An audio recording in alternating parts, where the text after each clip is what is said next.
mais um episódio agora da quarta temporada do ANCast. Já estávamos com saudade de poder trazer aqui grandes nomes, de aprender também com os nossos telespectadores que sempre estão dando feedback para que a gente possa aprimorar, sugerindo alguns temas. Então, comente também, nos mande um direct, faça a sua sugestão de quem você gostaria de ver aqui sendo entrevistado.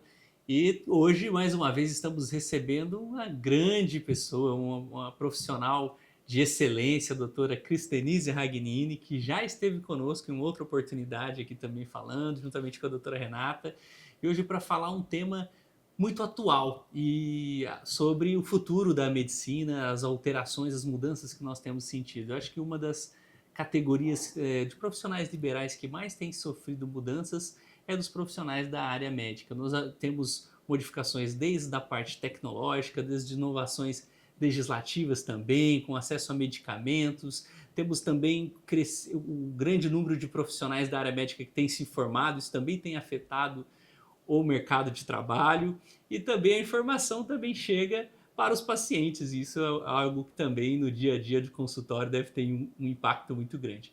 E para falar um pouquinho sobre isso, não poderia ter pessoa melhor que a doutora Cristenise, que também é professora, apesar da cara jovem, já tem uns 20 anos de profissão, né? Vamos, sem revelar a idade. Vamos lá. E é uma amiga, pessoa que sempre a gente tem acompanhado nas redes sociais, ela sempre com muita didática, com muita clareza aborda temas complexos, temas atuais, de uma forma que as redes sociais, o público no geral consegue compreender. Então, mais uma vez, obrigado por aceitar mais uma vez, né, o nosso convite, estar aqui conosco. Eu que agradeço, é um prazer estar mais uma vez aqui no escritório mais lindo de Cacoal, né? E é sempre um prazer poder conversar com você. Obrigado, doutora. Doutora, vamos começar falando desse novo mercado, né? Eu acho que a doutora atende muito em consultório, né? Também foi professora há um bom tempo. E nesses últimos 15 anos, vamos colocar assim, eu tenho observado como que tem mudado a medicina. Então, até nós falamos desde aspectos de medicamentos, muitas coisas avançaram. Hoje se fala até do uso de IA no desenvolvimento de antibióticos. Nós temos um antibiótico já desenvolvido por IA, né? Sim. Temos também o acesso à informação no consultório, e os pacientes já devem chegar com outras perspectivas, outros questionamentos. Como você tem sentido isso no dia a dia? O que você reputa assim como o fator que mais tem impactado no seu dia a dia? Eu acho que no dia a dia a questão que tem mais impactado é a forma como o paciente chega hoje no consultório. Antes o paciente era literalmente um paciente, era só um espectador. Hoje o paciente ele tem acesso a muita informação, então ele chega no consultório já te questionando sobre tratamentos, ele já viu alguma coisa ali na internet, e saber lidar com isso é uma coisa que tem impactado diretamente no dia a dia do consultório, né? Porque muitas vezes esse paciente chega com uma informação, ele tem muita informação, mas não é realmente aquilo que ele está falando, né? Vou dar um exemplo. Essa semana mesmo eu tive 3 casos que apareceram para mim de pacientes que falaram: olha, doutor, eu vim aqui porque eu vi no Instagram um vídeo de uma médica falando sobre epidemia de micropênis e eu estou muito preocupada com isso, eu quero saber se o meu filho tem isso. E até você orientar aquele paciente, falar que aquela informação não é bem daquele jeito, né? Que as coisas não são daquela forma, o dado que foi apresentado não deve ser interpretado daquela maneira.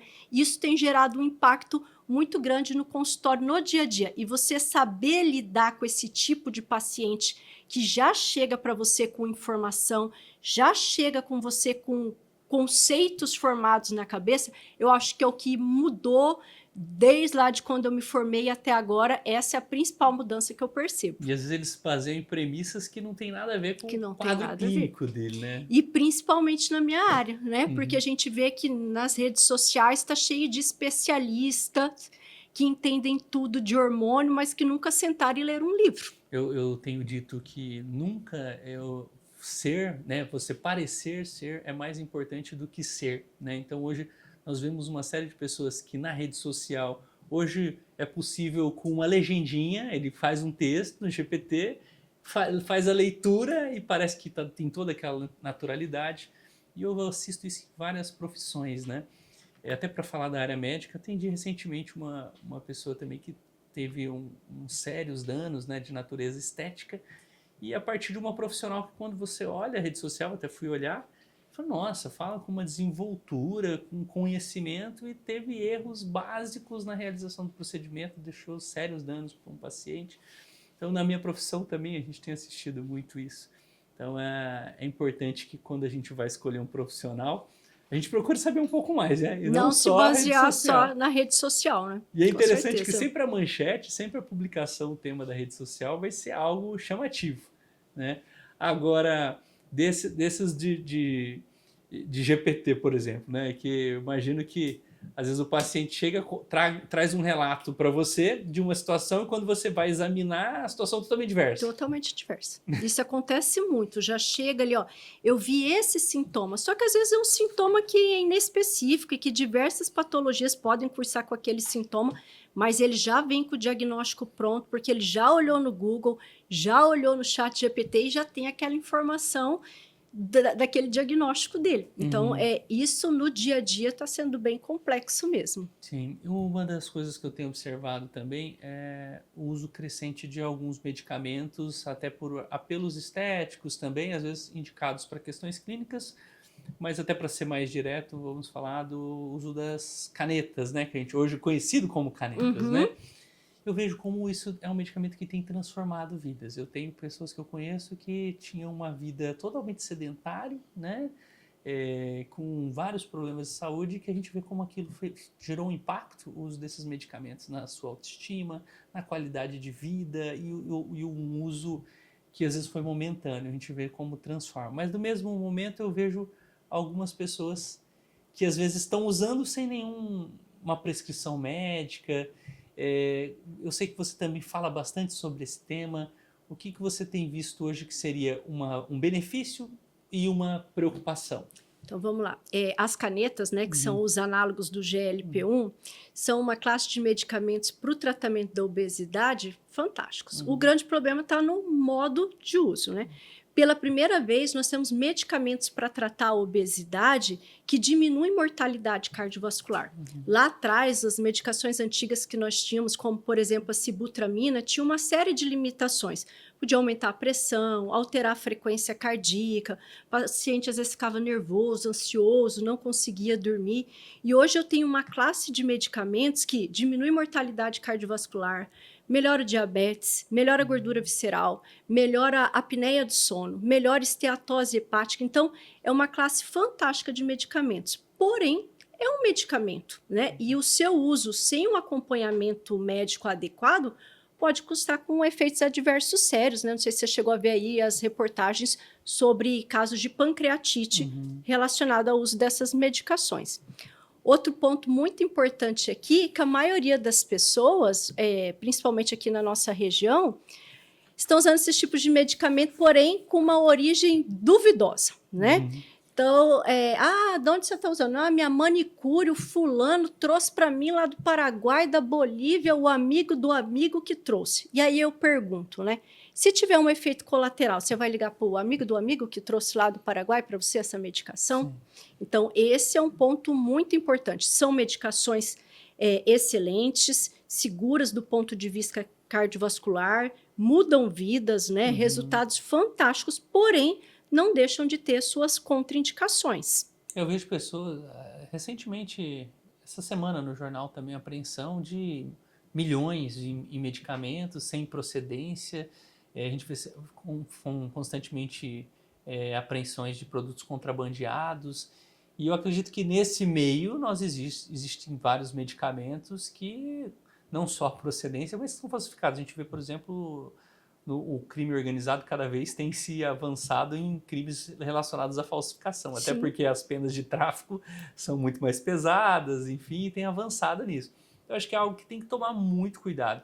E a aquisição desses medicamentos não são também algo que se encontra sempre em farmácias ou direto de laboratórios, não é algo que se acha numa quitanda, né? Assim. Com certeza. E assim, aqui no Brasil a gente tentou regulamentar, são medicações que hoje são prescritas com um receituário controlado, retido na farmácia. Essa medicação ela precisa ficar armazenada numa temperatura adequada, mas um fator que estimula o uso dessas medicações contrabandeadas é o custo.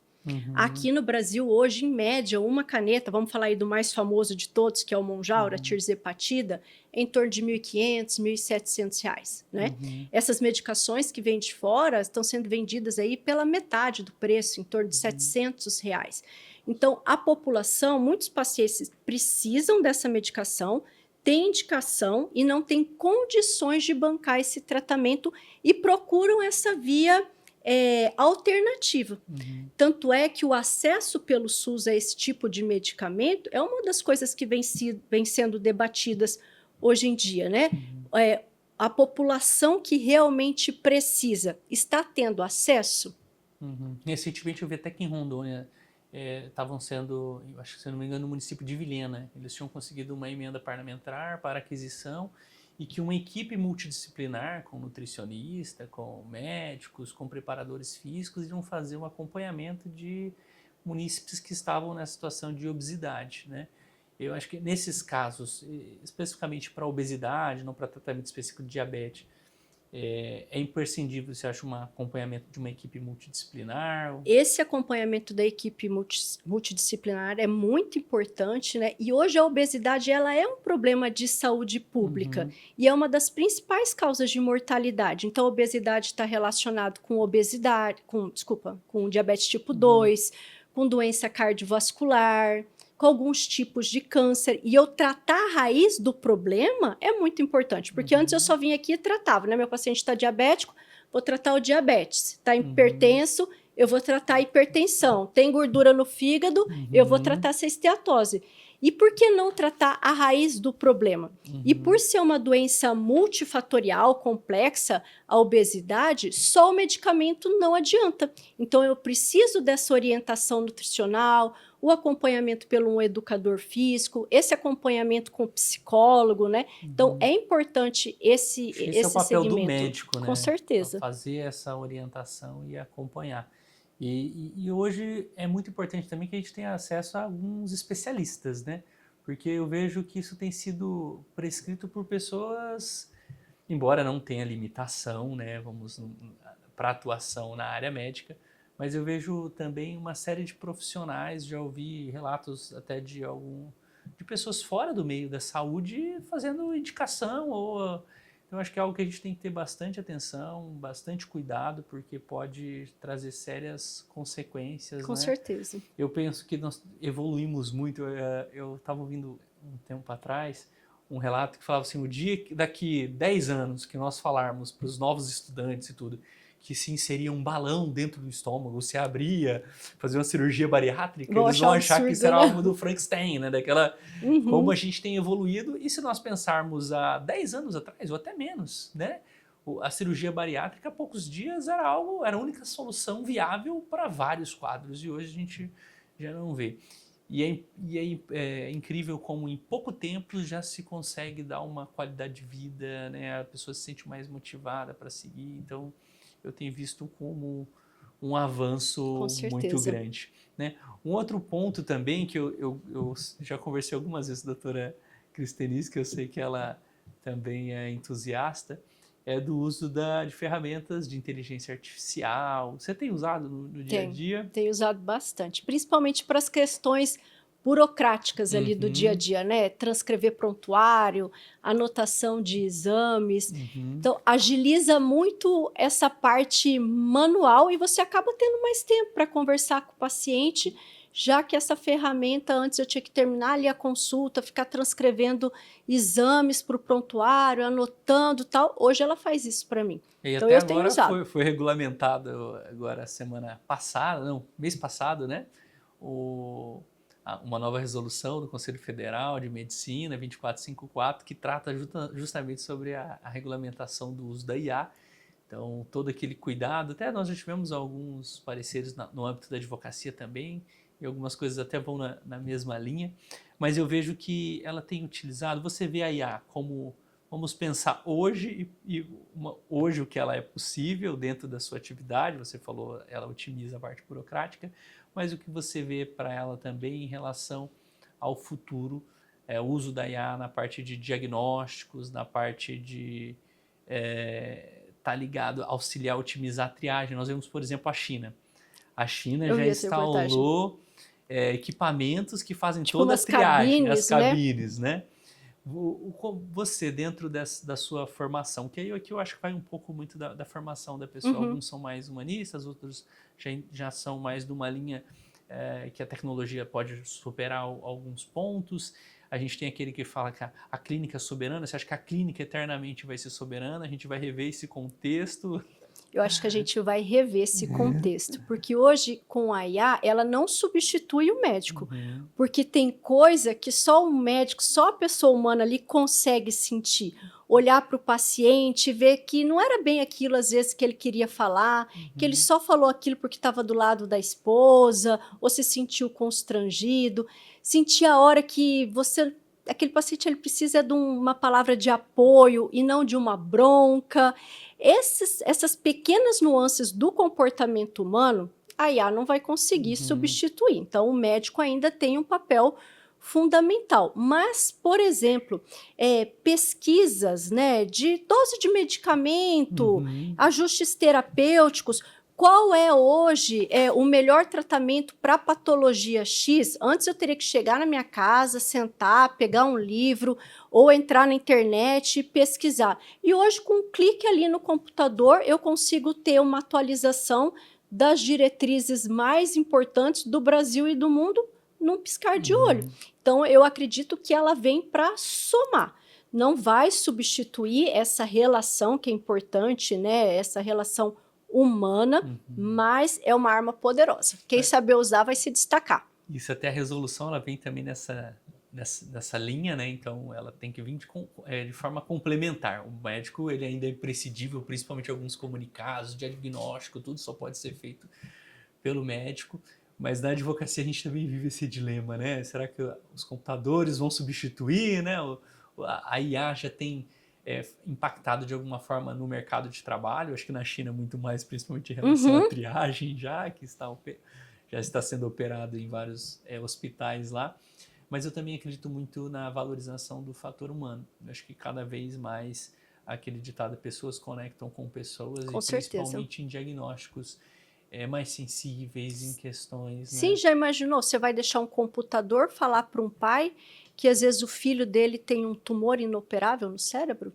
É uma situação muito delicada. Né? Que a mãe faleceu?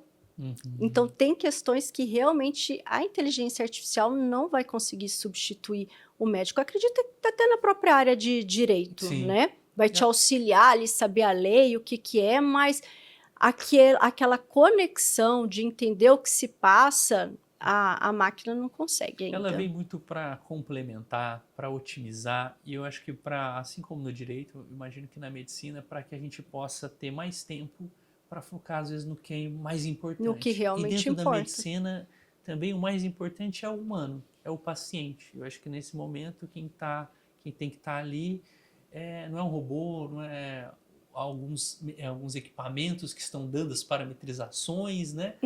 Mas é o médico que tem que estar ali para ouvir, para sentir. Eu vejo alguns casos que tive a oportunidade de acompanhar nesses anos, até mais na parte de hospital, enfim, onde a gente ouviu relatos que quando o médico tinha acesso aos exames, falou, mas essa pessoa está viva, está morrendo, como é que tá? Aí quando falou, não, o paciente está bem, vem aqui no leito para ver. Tá assim. Então, assim, como alguns parâmetros também, eles mudam, até na ortopedia, por exemplo, o seu marido também é ortopedista, Dr. Rodrigo Colassino, a minha esposa também, às vezes ela olha um exame e já fala, pai, essa pessoa aqui, mas ele veio andando?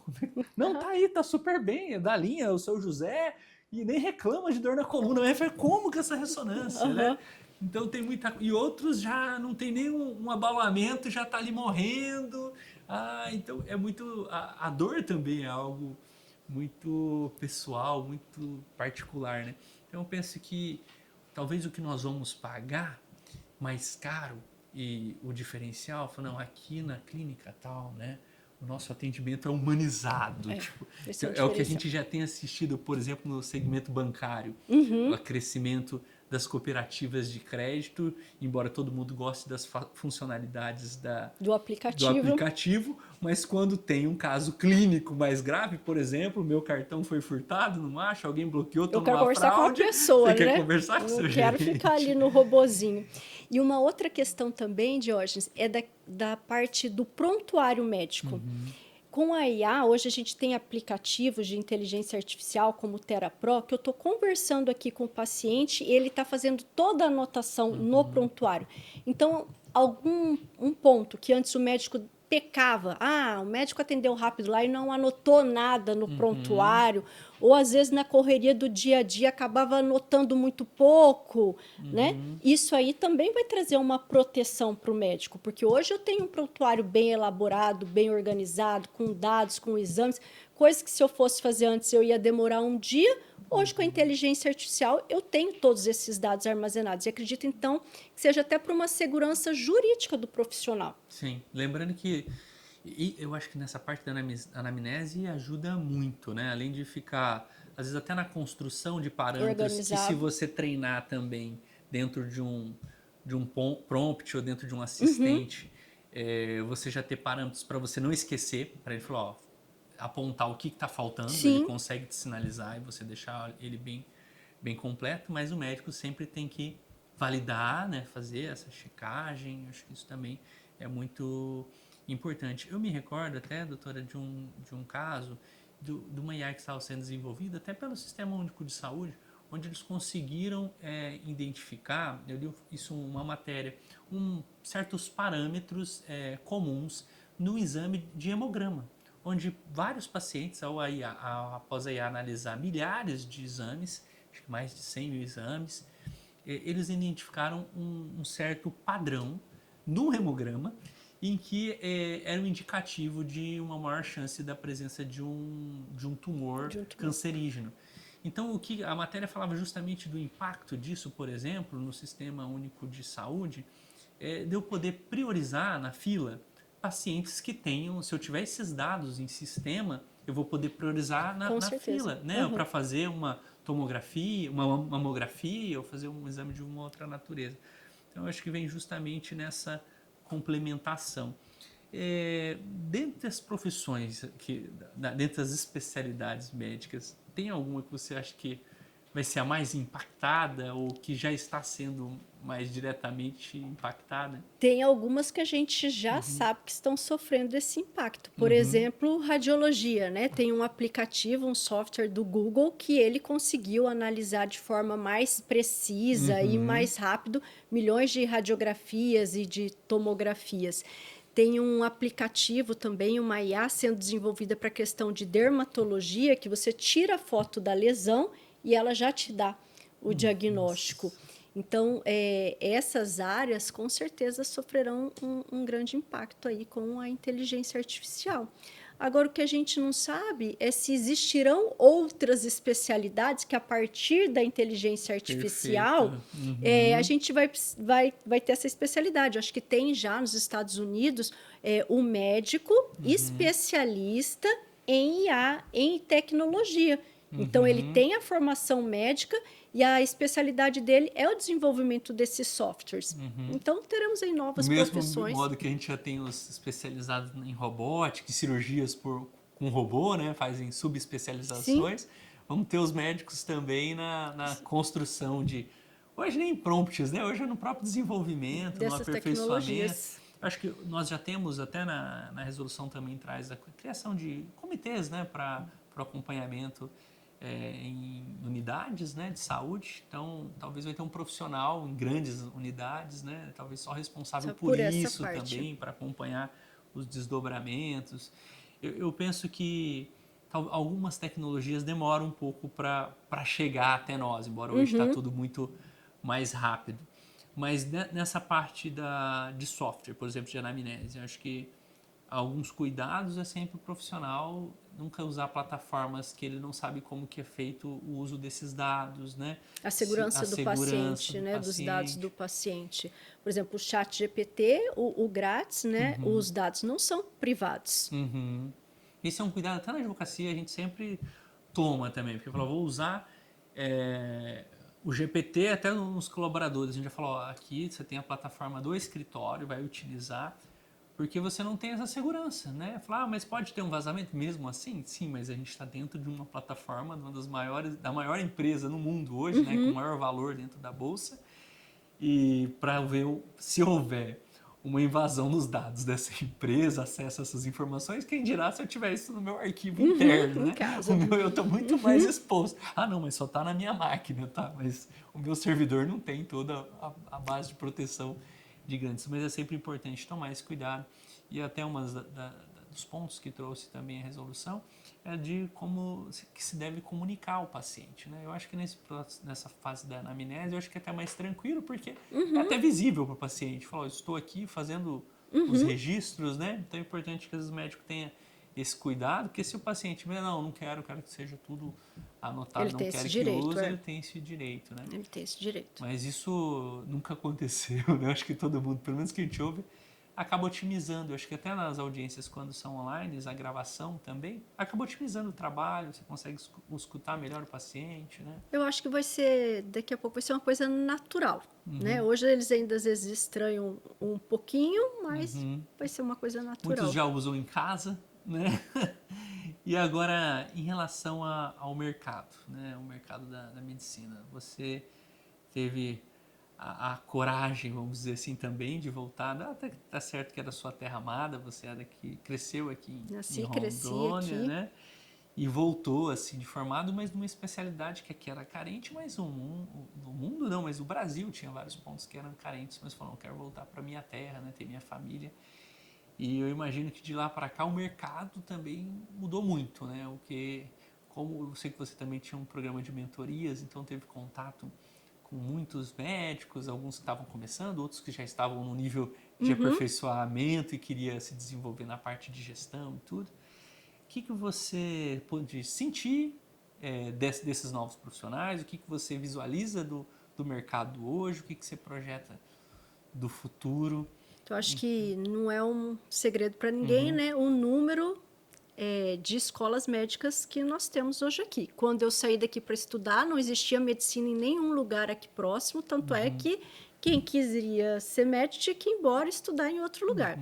Quando eu cheguei aqui em Rondônia, tinha a Facimed, a antiga Facimed aqui em Cacoal, e a Unir tinha medicina em Porto Velho.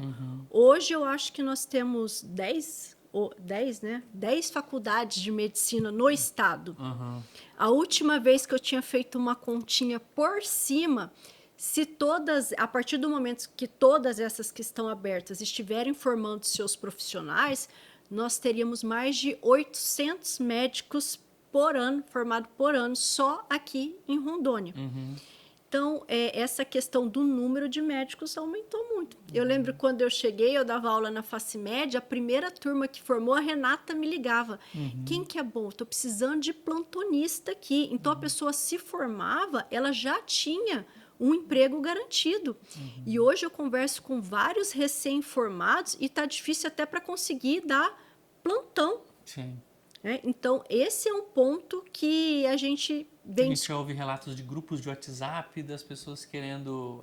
alguém sabe de algum plantão ou coloca à disposição algumas unidades médicas, né, hospitalares em outros estados que tem vários... Tô precisando de alguém para hoje, né? Mas acredito que do mesmo modo que aconteceu na advocacia, né, na medicina, esse número maior de médicos formados não impactou na qualidade do atendimento prestado, né? Porque abriram-se muitas escolas de medicina, mas a especialização, a residência, essas vagas continuaram as mesmas. Então, a qualidade desse ensino é um ponto importante. E hoje, para esse profissional que está enfrentando, está saindo agora da faculdade, o que você acha que é importantíssimo, assim, das dicas que eu daria para quem está entrando no mercado de trabalho? O que ele tem que estar atento? Se especialize. Estude, se especialize, tenha um diferencial. Tenha um diferencial. Esse seria o meu principal conselho. Hoje eu vejo muito isso também, o mesmo problema, como você lembrou, a advocacia também vive um momento também com grandes, hoje mais de 1,5 milhão de advogados no Brasil, isso que a gente ainda tem um exame, né? da UAB. Que agora daqui uns nós dias teremos o da vamos medicina. ver. Qual que é a sua visão sobre o exame da medicina? Está ainda em discussão no Senado, né? Eu vou te perguntar, o da OAB mudou alguma coisa para vocês? Eu penso que foi importante. Acho que é uma peneira a mais, né? Um filtro a mais. Eu acho que na medicina, ainda mais com esse crescimento, né? A gente tem vários níveis de educação. E eu tenho uma visão muito particular assim, em relação ao crescimento do número de cursos, né? Eu acho que tem que ter um acompanhamento do MEC, enfim. Hoje a gente tem uma questão que envolve a formação, porque às vezes você vê a avaliação de muitas instituições, elas têm uma avaliação muito boa, mas a gente também tem a questão concorrencial, né? Porque nós tivemos fases na medicina mesmo que o vestibular era concorrido. Muito concorrido. Então você tem um filtro natural de quem ingressa, né? Que nem quando você tem uma equipe na sua clínica extremamente qualificada. De repente você cresce, você precisa de mais profissionais. Aí você não consegue manter aquele nível de qualificação, mas você precisa manter o atendimento, né? Então eu acho que com esse crescimento, algumas dificuldades de nível, de qualidade de ingressos também, eu acho que isso acabou impactando, porque às vezes você tem boas avaliações da instituição em nível de estrutura, de corpo docente, mas às vezes você tem exames, você tem outras que não há um bom desempenho. Bom desempenho. Né? Você foi professora também, acompanhou isso, mas eu penso que nós tivemos algumas dificuldades regionais no Brasil, porque que às vezes esse programa que possibilitou o crescimento de instituições em lugares mais distantes, né? Por exemplo, Cruzeiro do Sul, o curso que nós temos em Vilhena também é do projeto dos Mais Médicos, né? A gente tem muito preconceito quando fala em Mais Médicos, a gente só lembra dos cubanos vindo para cá. Mas isso é só um capítulo da lei dos Mais Médicos.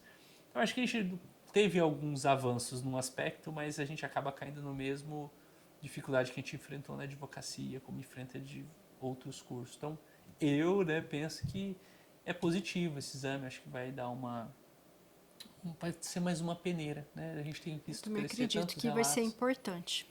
Eu acho que tem tido muitos relatos de problemas também que a gente tem tido com algumas formações. Então, vem para somar, né? Vamos ver Vamos ver como será. Mas eu penso que aqui em Rondônia a gente ainda tem espaço para algumas especialidades. O que você pensa? Não, a endocrinologia é uma delas, né? Desde quando eu cheguei aqui, hoje eu acredito que nós somos em menos de 20 endocrinologistas no estado. Aí todo mundo fala, mas e doutor fulano, doutor ciclano, que diz que é endócrino? O que existe muito são as pós-graduações, que não são reconhecidas pelo Conselho Federal de Medicina como especialidade médica. Para você poder declarar a sua especialidade médica, você precisa ter o RQE, que é o Registro de Qualificação de Especialista, que, como eu falei para você, né, apesar de ter aumentado muito o número de egressos de medicina, a questão da residência médica ainda continua limitada. Então, é um problema que a gente tem com relação às especialidades, é isso. E aí acaba que muitas pessoas, na busca de algo mais fácil, acabam fazendo esses cursos de final de semana e depois se intitulando especialistas que realmente não são. Teve até uma ação recentemente que nós acompanhamos de uma associação, né, que estava pleiteando que fosse feito o para fazer seu próprio título de especialista, né? Já que a MB não vai me dar, eu vou criar a minha associação para ter o meu título, né? E eu acho que isso é um ponto também muito sensível, que a população ainda não tem noção do que seria um RQE, do que é uma residência, do que é um especialista, do que é alguém que atende em determinada área, porque o médico, a partir de formado, ele pode atender em todas as áreas. A gente pode ter algumas implicações jurídicas depois em responsabilidade, se ele se habilita a fazer algo, né, e por uma imperícia fica às vezes mais difícil dele comprovar que ele não foi imperito, se existe uma especialidade, um curso, né, específico para determinada atividade que ele não tinha, embora ele não fosse impedido de exercer. Então já vi muitas situações do dia a dia, tem processos que a pessoa fala, eu não tinha conhecimento, que ele não era especialista, né? Então não há um impedimento do médico de atuar naquela área, mas aí Mas pode ele tem que ter... arcar com as consequências, depois né? ele, se houver algum erro de imperícia, pode agravar a situação da responsabilidade dele. Mas eu penso que o caminho é justamente isso, se preocupar com uma formação, né? Então, às vezes a gente vê vivemos uma fase, uma geração, e isso não é um problema da faculdade de medicina, é um problema do ensino, a gente observa até alguns reflexos do pós-pandemia em relação a algumas dificuldades que nós tivemos com a formação naquela fase do ensino A online, distância. Uhum. híbrido, né? Enfim.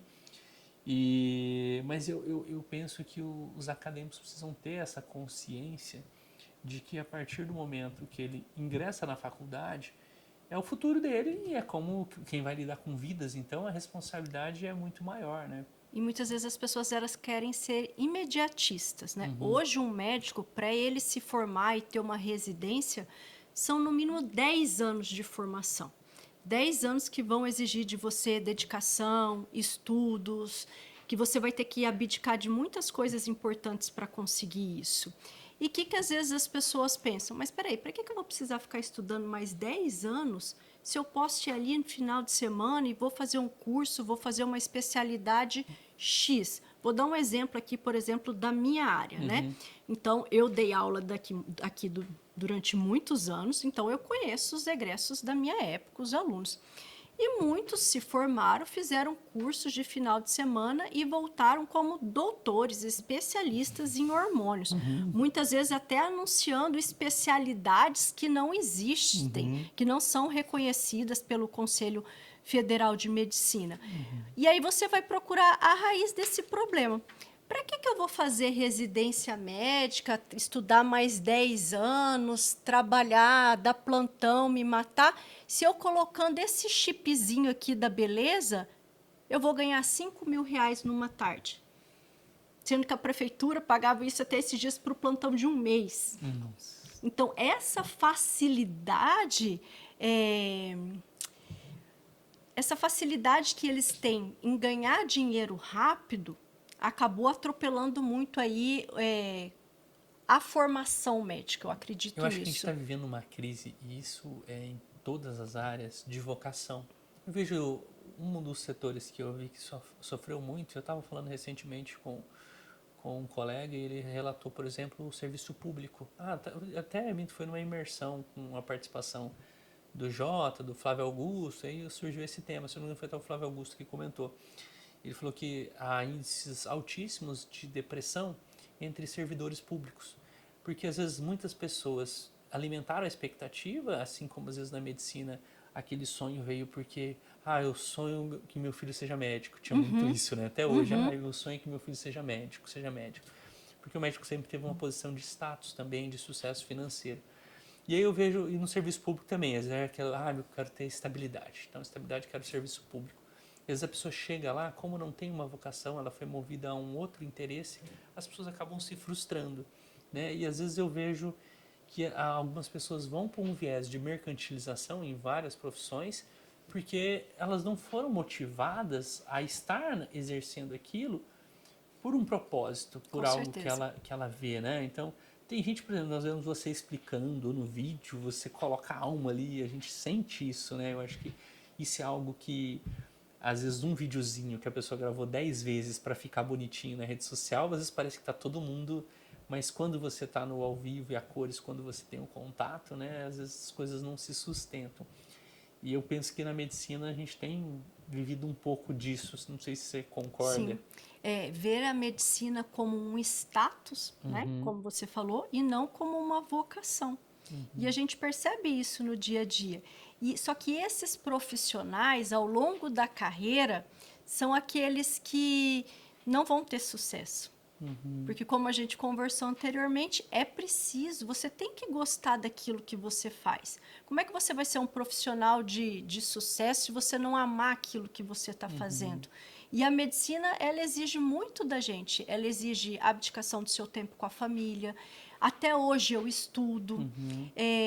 Quantas coisas, às vezes, ali com os meus filhos, com a minha família, eu preciso abdicar em prol da medicina. E se eu não amar isso que eu estou fazendo, eu vou ser uma pessoa frustrada.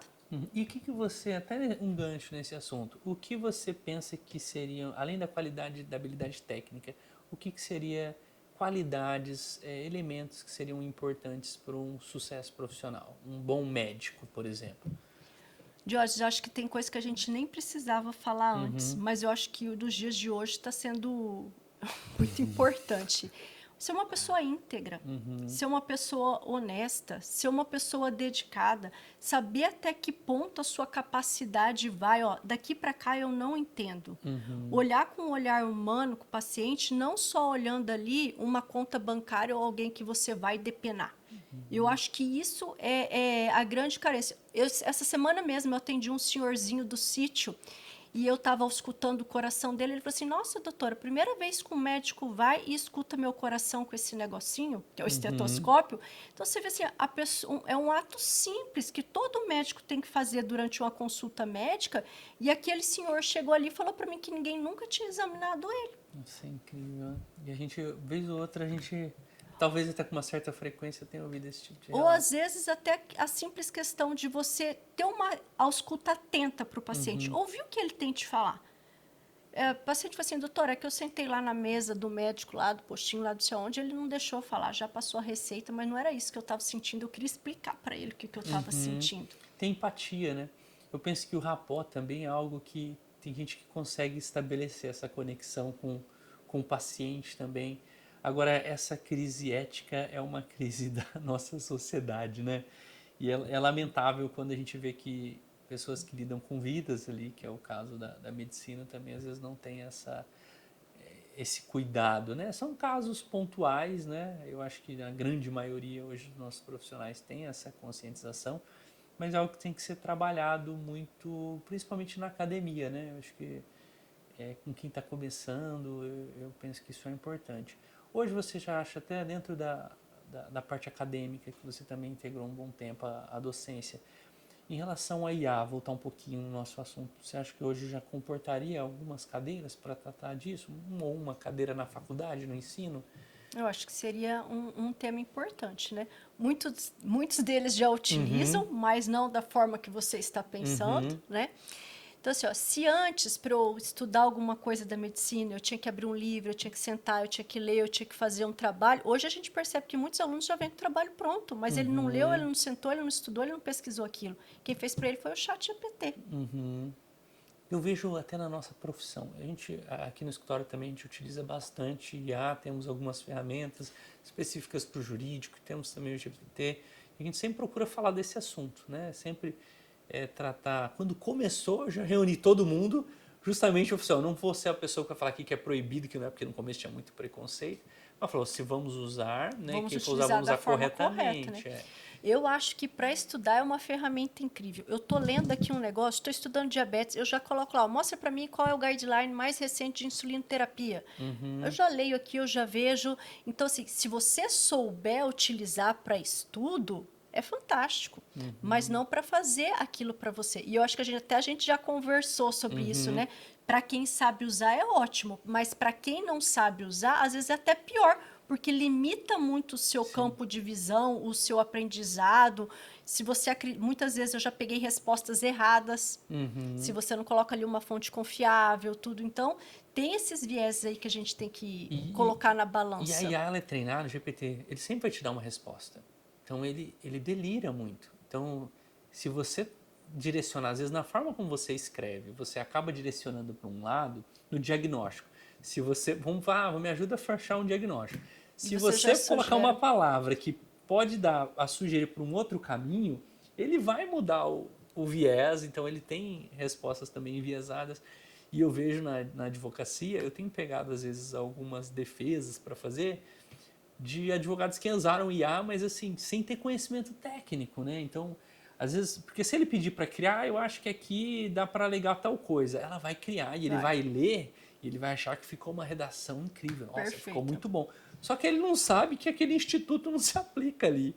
E ele direcionou a IA e vai desenvolver, né? Então, para quem sabe o que está fazendo, é uma excelente ferramenta. Eu acho que ainda cada vez está aperfeiçoando mais. Eu acho que nessa evolução ele já aponta algumas coisas erradas, mesmo que Uhum. você vá, ele já falou, ó, tudo bem, mas não é assim. Já vi algumas situações, mas é algo que ainda o conhecimento ele potencializa, né?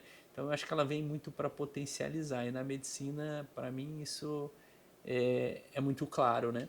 Um dos desafios que eu tenho visto, aí esses dias eu confesso que eu vivenciei algumas situações de clientes, né, que chegam e a gente acaba tomando as dores.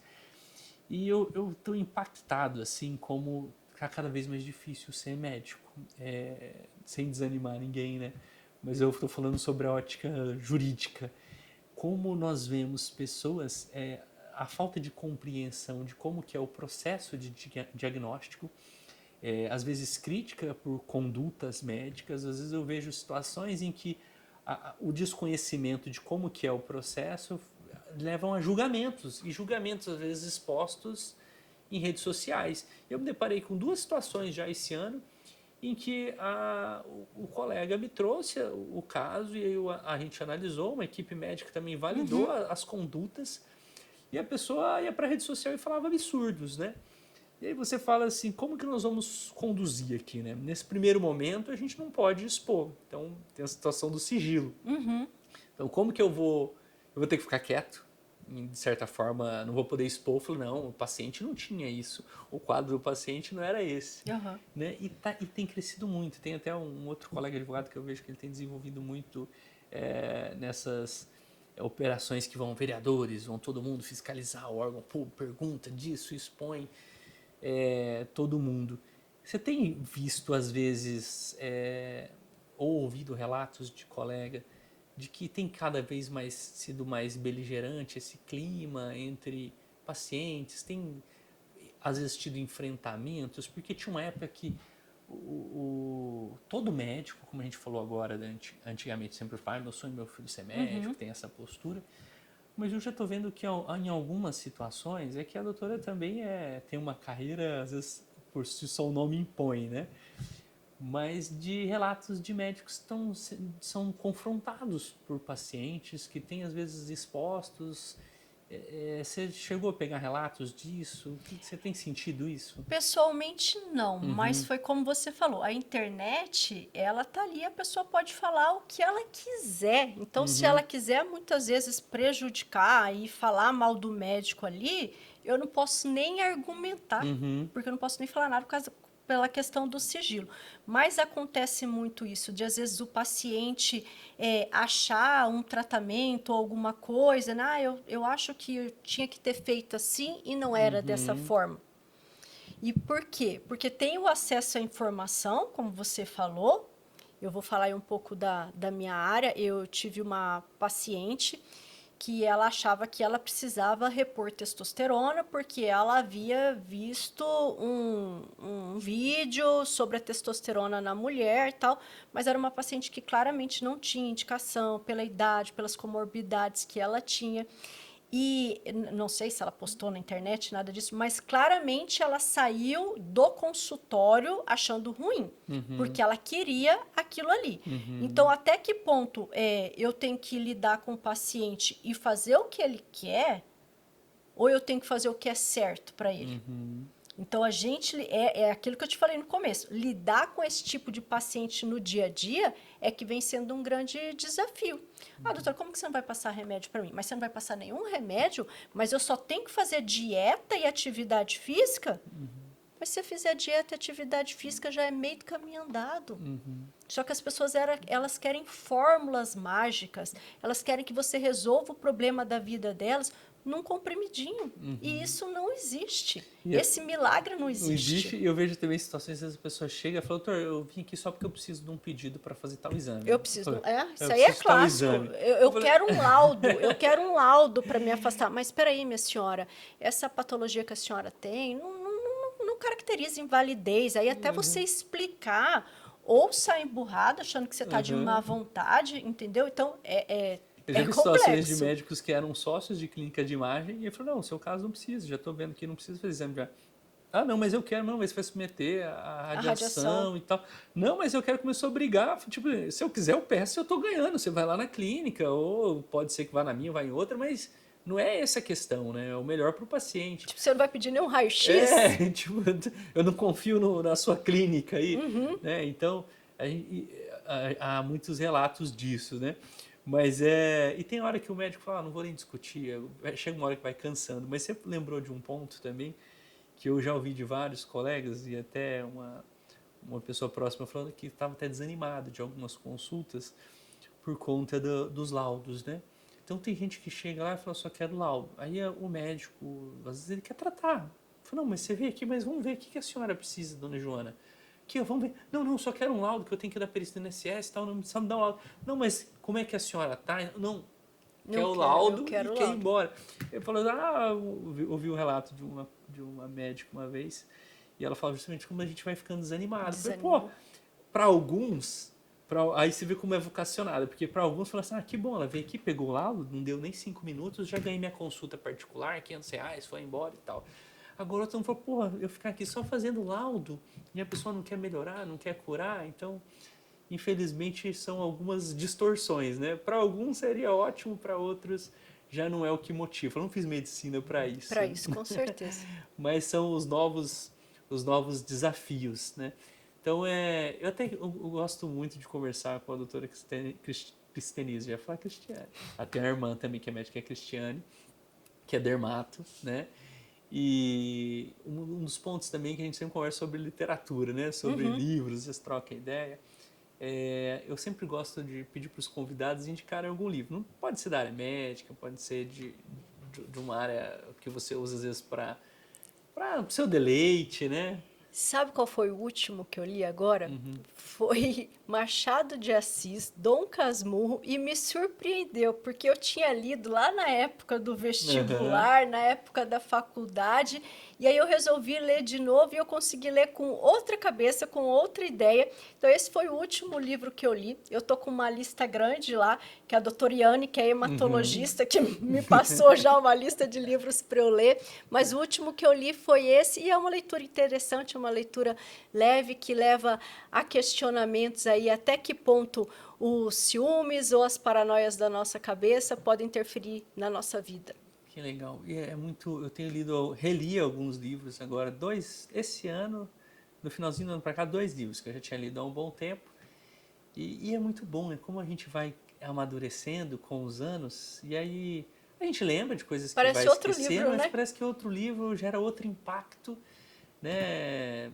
As nossas vivências ao longo desse tempo nos dá mais maturidade, ou dá uma compreensão melhor daquilo que a gente leu, às vezes até pouco tempo. Eu li um que tinha pouco tempo que eu tinha lido, e é tão interessante porque na nossa época nossos filhos estão lendo livros, tem 2 livros que eu li com o Nicolas. O Nicolas estava lendo, um eu li e coincidentemente o Nicolas leu depois, e outro ele estava lendo, eu falei, vou ler esse também, que é o Poliana, e aí agora O Sol é para Todos, que eu li, aí ele também já tinha uma indicação de ler, ele leu também. Eu falei, nossa, como tem evoluído as crianças também na literatura. E essa troca é muito bacana. Mas tem sido uma experiência legal acompanhar eles também nesse desenvolvimento. Doutora, eu queria agradecer mais uma vez, sempre é um papo muito agradável, sempre tenho a oportunidade de aprender com você. Eu que agradeço mais uma vez poder estar aqui, bater esse papo, trocar ideia com você. Que bom, obrigado mais uma vez. E assim nós encerramos, né, o nosso primeiro episódio da 4ª temporada do AN Podcast. Como sempre, muito conhecimento, com grandes nomes de muita qualidade aqui conosco. Então, nos aguarde, agora teremos 2 episódios por mês e sempre com temas atuais e relevantes que vão impactar aí na sua vida. Até o próximo AN Podcast.